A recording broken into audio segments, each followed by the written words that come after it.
Se llama millennials a los jóvenes nacidos entre 1982 y 1995. Se los conoce también como la generación del milenio o la generación Y. Crecieron con la tecnología, es por ello que no conciben un mundo sin internet. Lo digital los atrae tanto que 9 de cada 10 usan con frecuencia la cámara. Tienen grandes objetivos y los impulsa el éxito. Buscan ocupar los mayores puestos en sus lugares de trabajo, modificar costumbres y transformar de esta manera la sociedad. En este programa nos meteremos en la cabeza de los millennials, analizando con expertos qué pasa en su cerebro. Ingresa con nosotros a este maravilloso mundo de Mente Millennials. ¿Es válido decir que las mujeres son más capaces que los hombres? ¿El cerebro tiene sexo? ¿Y se puede modificar la orientación sexual?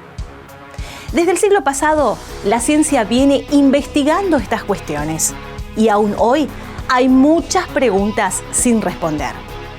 Antiguamente los estudios científicos se centraban en la diferencia fisiológica y anatómica entre el cerebro del hombre y de la mujer. Y en muchos casos se marcaba esta gran diferencia y se decía que el cerebro de las mujeres era inferior al de los hombres solamente por su tamaño.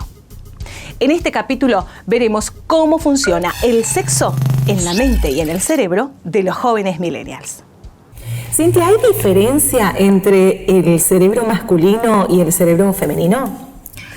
Sabes que en los animales hay algo que se llama dimorfismo sexual, ¿sí? Que es la posibilidad o la expresión, ¿no? en el aspecto físico que te permite a vos identificar cuando se trata de un hombre o de una mujer. Esto es claro en el ser humano, vos podés saber cuándo es un hombre o cuándo es una mujer sin ver siquiera los genitales, ¿no? Esto da cuenta de que hay una clara diferencia entre ambos géneros y que se traduce a nivel cerebral, anatómico, interno. Hoy por hoy, gracias a los estudios, las nuevas herramientas de imagen, se puede ver de que de acuerdo a las habilidades que desarrollan más las mujeres, por ejemplo, las mujeres sabemos que tenemos mayor capacidad en el lenguaje, mayores habilidades manuales, ¿sí? Tenemos por ahí un mayor desarrollo también en áreas como la corteza frontal, el lóbulo límbico que tiene que ver con las emociones, ¿sí? Que está metidito entre el lóbulo temporal y el lóbulo frontal, y también un mayor desarrollo del lóbulo temporal, a donde encontramos áreas como la de Wernicke, por ejemplo, que se encarga de la comprensión del lenguaje. Por su parte, los hombres, ¿sí? Los varones, tienen un mayor desarrollo en habilidades que tienen que ver con el reconocimiento de los espacios, con el pensamiento lógico, matemático, ¿sí? Y tienen más desarrolladas partes de la corteza cerebral, como por ejemplo el lóbulo parietal y la amígdala, que los prepara para reaccionar, por ejemplo, frente a un peligro. Ahora, en relación a esta pregunta que vos me hacés, en verdad hay muchísima controversia, muchos estudios que se contradicen. De hecho, ahora últimamente salieron muchísimos que plantean que no hay una diferencia, no hay un cerebro femenino y un cerebro masculino, y que estas diferencias anatómicas están dadas más que nada por la educación y por los contextos, ¿sí? Culturales que hacen que vos desarrolles ciertas particularidades en tu cerebro porque ejercitas o entrenás más esa habilidad por el contexto o por lo que la sociedad de alguna manera te impone. Culturalmente, hablando de manera cultural, ¿no? Exacto. Bien, yo quiero saber qué hay de cierto que el placer y el orgasmo se genera primero en el cerebro. Y hay mucho de cierto en eso. A ver, el orgasmo, como definido quizás como el clímax o el grado máximo de placer luego de la estimulación, y que se traduce a partir, por ejemplo, de las contracciones rítmicas de la parte externa de la vagina en la mujer y de la eyaculación o liberación de semen en el hombre, tiene muchísimo que ver con el cerebro e incluso todo el sistema nervioso. Vos sabés que el sistema nervioso central se encarga de controlar todas las partes del cuerpo y entre ellos encontramos las gónadas y los genitales. Sabemos que hay una relación de ida y vuelta, por ejemplo, con todo lo que tenga que ver con cuestiones hormonales, así que sí, de hecho en el tronco encefálico, por ejemplo, que se encuentra, ¿no?, en el encéfalo casi al final y que tiene su conexión directa con la médula, está el bulbo raquídeo, que se activa y envía señales e impulsos nerviosos para que en el hombre el pene pueda tener una erección. Y es tal la importancia, ¿sí?, de nuestro cerebro, de nuestro procesamiento de la información, que ni siquiera las drogas pueden suplir este ejercicio. Por ejemplo, hay personas que toman Viagra, la famosa pastillita azul, y sin embargo no tienen una erección, porque ese como impulso, que esperan un milagro. exactamente, Claro. esperan que se produzca y que puedan tener el orgasmo y puedan tener la erección, y no llega, no pasa eso, porque ese impulso inicial es netamente psicológico. O sea, todo comienza desde la cabeza, el cerebro. Exactamente. De hecho, por ejemplo, cuestiones como el estrés, ¿sí?, la ansiedad, hacen que experimente menos deseo, menos placer y que por lo tanto no pueda concretar el acto. Wow. Bien, y a nivel, ya que estamos hablando de esto a nivel cerebral, ¿cómo experimentan el orgasmo hombres y cómo experimentan las mujeres?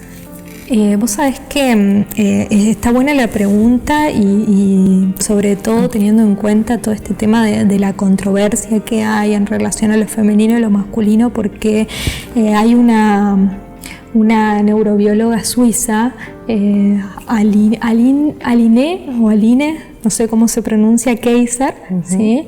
Ella lo que hace es estudiar el cerebro femenino y masculino, y desde una postura bastante feminista plantea que no hay diferencias, ¿sí? Pero no pudo, de alguna forma no pudo demostrar, sí, ver que las diferencias en cuanto a lo hormonal, o sea, no hay diferencias anatómicas, pero sí hay en lo hormonal. Si sos mujer, producís ciertas hormonas, si sos hombre, producís ciertas otras en mayor cantidad, ¿sí? Y eso de alguna manera tiene una repercusión a nivel cerebral. Por lo tanto, se vive el orgasmo de una manera distinta, más allá de que, por ejemplo, en ambos se segrega dopamina. Claro. Que como vimos en otros episodios es el neurotransmisor de la recompensa, del placer, que se asocia a las adicciones, ¿sí? Generan oxitocina, que es el neurotransmisor también, como dijimos, que tiene que ver con el afecto, los vínculos a largo plazo, ¿sí? Liberan serotonina. Y también se pone en marcha en ambos dos el sistema nervioso autónomo, y se apaga la amígdala. Sabemos que eso ocurre en los dos. Sin embargo, hay algunas diferencias, porque, por ejemplo, en relación a la dopamina, si bien en los dos se libera, los circuitos que se activan son diferentes. En la mujer, por ejemplo, se activa un circuito que comprende el núcleo accumbens, que comprende el hipotálamo, la epífisis, la glándula pineal y el cuerpo cingulado anterior, ¿sí? Y en el hombre, por otro lado, se activa el área segmental, se activa el tálamo, se activa la amígdala. Y la corteza occipital también, viste que los hombres son bastante visuales. Claro. Entonces claro, el área visual juega un papel importante. Con respecto a la oxitocina, ¿sí?, vamos a ver que hay una diferencia sustancial en relación al hombre y a la mujer. En la mujer la descarga de oxitocina es muy elevada, por eso también podemos ver, por ejemplo, que las mujeres, después de tener relaciones sexuales, por ahí necesitamos los mimos, las caricias, los besos, y en cambio el hombre, ¿qué le pasa? La liberación de serotonina hace que en general prefieran quedarse dormidos, ¿sí? También vemos diferencias en relación, dijimos, a la desactivación de la amígdala, que en la mujer prácticamente se apaga, habiendo casos en los que, por ejemplo, incluso llegan hasta a perder la conciencia por milisegundos, ¿sí? Y en el hombre no. En el hombre disminuye su activación, pero no se apaga completamente, y esto tiene que ver quizás con nuestra prehistoria, en donde más allá de satisfacer esta necesidad sexual, tenía que permanecer alerta para defenderse frente a un peligro, él y a su partener, digamos. Claro que sí. Bueno, hablaste de algo tan importante que tiene que ver con lo visual, ¿no? Estamos en una sociedad en donde abunda todo tipo de imagen, hay mayor acceso a lo que tiene que ver con la pornografía en este siglo, ¿no es cierto? Por justamente las tecnologías que permiten que tengamos acceso fácil a ella. Ahora, ¿esto cómo afecta a las personas, esta facilidad, si se quiere, de acceso a la pornografía? ¿Nos afecta en la vida cotidiana? Sí, totalmente. De hecho, las consultas por los trastornos relacionados al consumo de pornografía aumentaron notablemente en un 30% en los hombres y en un 10% en las mujeres. Además de que el hecho de estar expuesto a tantos estímulos juntos, una persona, yo creo que un hombre que mira 10 minutos de pornografía hoy ve más mujeres que quizás varias generaciones de sus antepasados en toda su vida, ¿sí? Genera el famoso efecto de tolerancia, es decir, que requiere muchísimos más estímulos para poder alcanzar el efecto inicial deseado. Claro. They're called, among other things, millennials, which is a group of people who were born approximately 1984 and after. Millennials have overtaken us. Millennials. They don't love anyone. They don't trust. America is going through a sex recession, and millennials are getting the blame.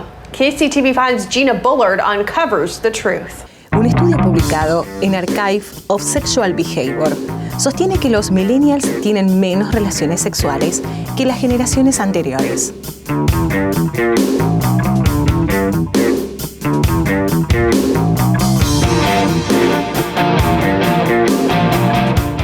El estudio ha medido el número de parejas sexuales de las diferentes generaciones y ha llegado a la conclusión de que los millennials tendrán un promedio de 8 parejas por cabeza durante su vida, mientras que sus padres tuvieron entre 10 y 11.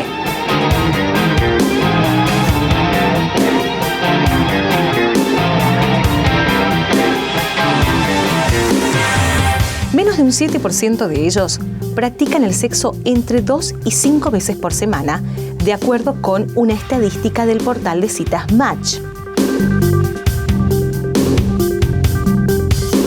Un 49% de estos chicos y chicas no han tenido ningún encuentro sexual durante el último año, y 1 de cada 3 no ha probado esa experiencia todavía.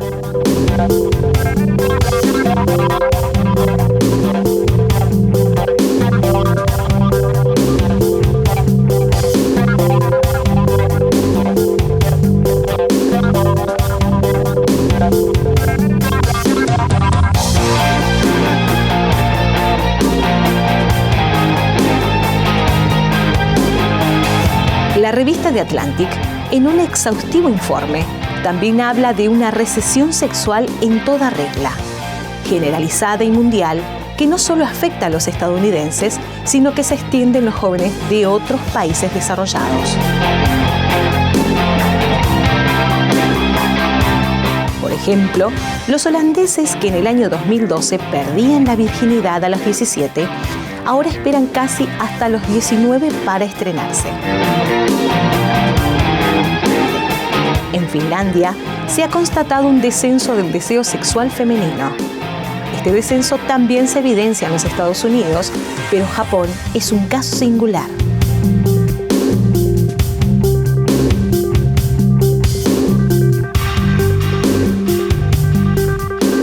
El 43% de los jóvenes entre 18 y 34 años sigue siendo virgen.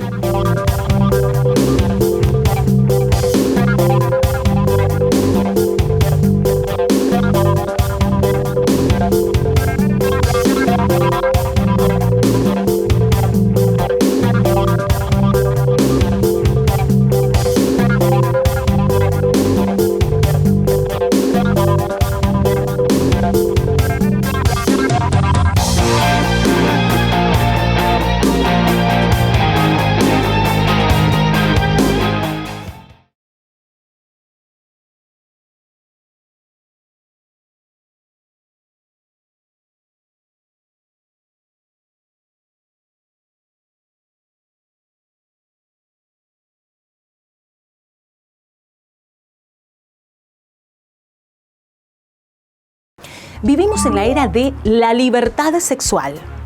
Hay menos tabúes, un fácil acceso a los contenidos porno, la existencia del poliamor y también del sexo virtual.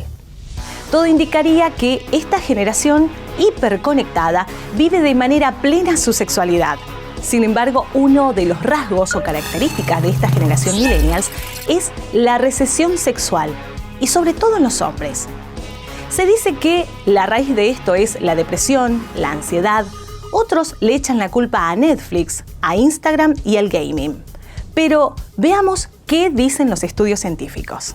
Hablemos ahora de lo que tiene que ver con los millennials, que se sabe que los millennials nacieron en esta generación, en donde hablar de sexo, hablar de pornografía, hablar de estos temas no son tabú como hablando, ¿no?, de estas generaciones anteriores.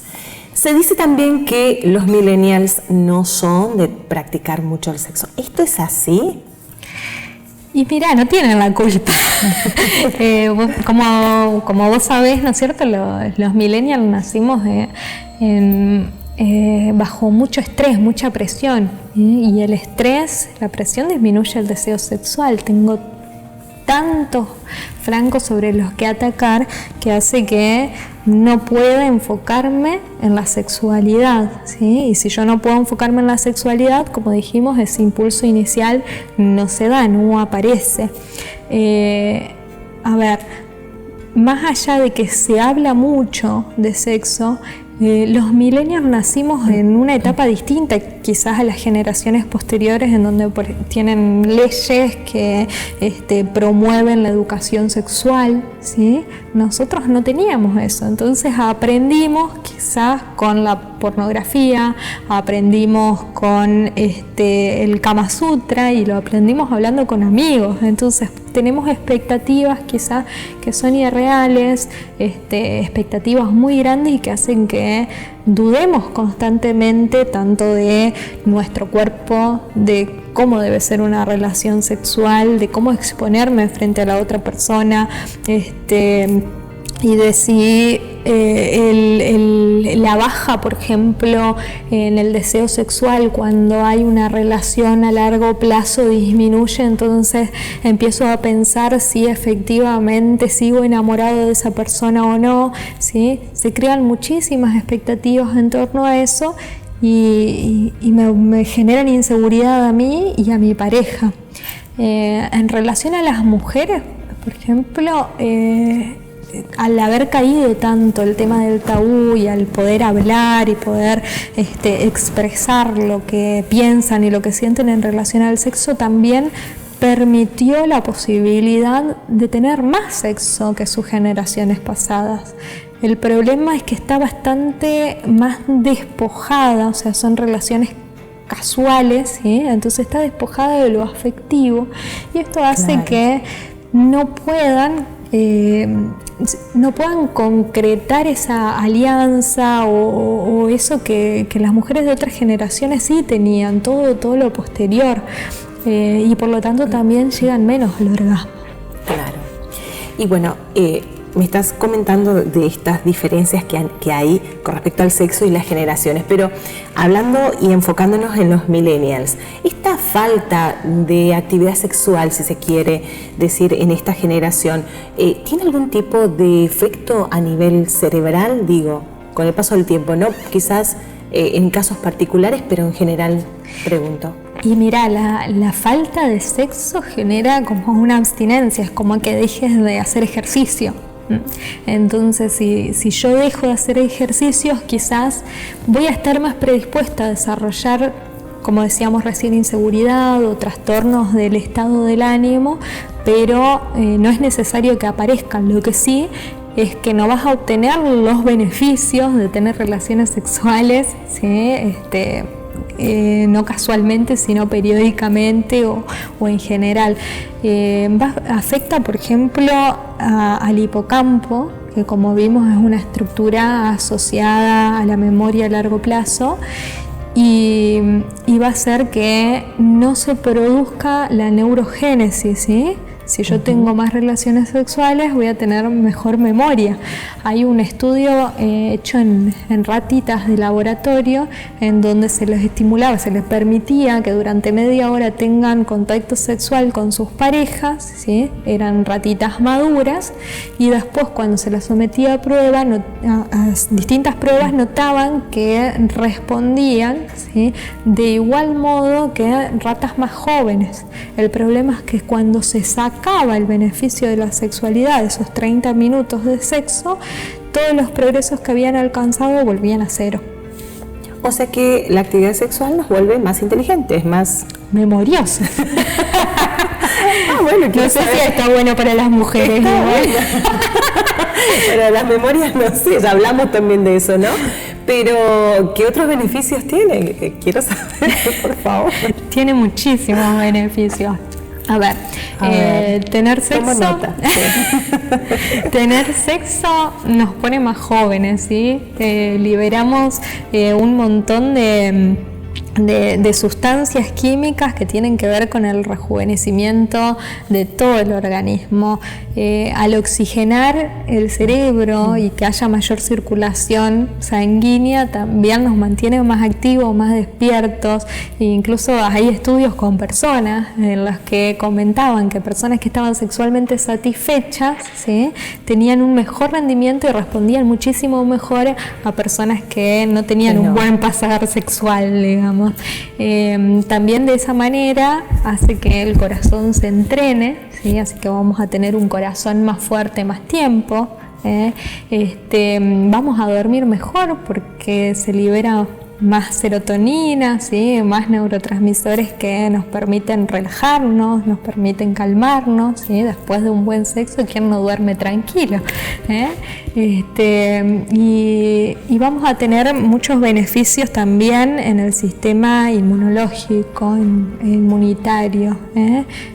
Liberamos sustancias que nos previenen, por ejemplo, contra la gripe. Hay otra cosa. No solamente mental, digamos. No, a nivel orgánico. Y hay algo que no te van a decir los médicos, pero las endorfinas que liberamos cuando tenemos sexo también es un antídoto perfecto contra las migrañas. Así que si tenés dolor de cabeza, no hay con más razón. Con más razón. Ahora sí. Está bueno, está bueno. El sexo ocupa un lugar importante en la vida de las personas. Y aunque los estudios y las estadísticas demuestran que esta generación millennials practica menos el sexo que las generaciones anteriores, lo cierto es que el sexo tiene un efecto placentero y rejuvenecedor a nivel psicológico y a nivel fisiológico. Asimismo, estimula las conexiones neuronales, el sistema inmunológico y la autoestima.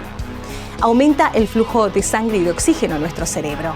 Nos aleja de la depresión y de la ansiedad y nos da una mayor asertividad. En conclusión, podemos decir que el cerebro humano está dotado de un poderoso impulso que lo ayuda en la supervivencia de la especie humana.